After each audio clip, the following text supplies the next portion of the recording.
Okay, so bakit napakahalaga ng no contact rule sa recovery or healing sa narcissistic abuse? Pag ito naunawaan nyo, pag ito inyong napagtanto, sigurado ko magwa 100% no contact rule na kayo. Kasi baka kaya kayo hindi nag-heal matagal ng panahon ay dahil sa ganitong mga pangyayari, no? Na hindi kayo nag no contact rule.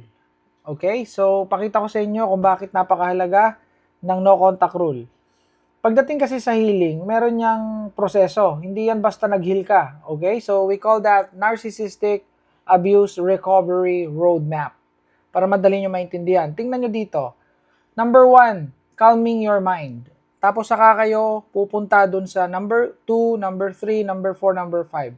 Doon tayo mag-focus sa calming your mind, yung number 1.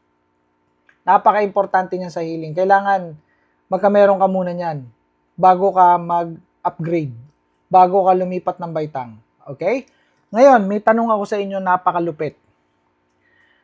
Magiging kalmado ba ang isip mo pag lagi mong kausap yung iyong narcissistic ex?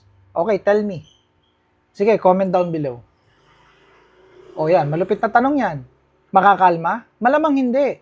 Kasi pag nakausap mo yan, toxic yan eh. Totoxikin ka yan. Ang gagawin yan, papaasahin ka. Makakalma ba ang isip mo? Another one, tatakutin ka. Makakalma ba ang isip mo? Tatakutin ka, sabihin kukunin yung bata.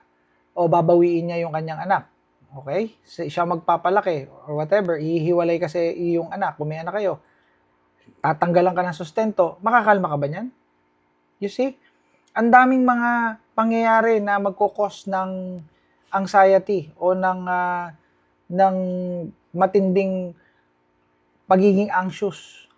Madami kang ma-experience na kung ano-anong takot pagkakausap mo. May calming your mind ba? Okay. Yes or no? Di ba wala?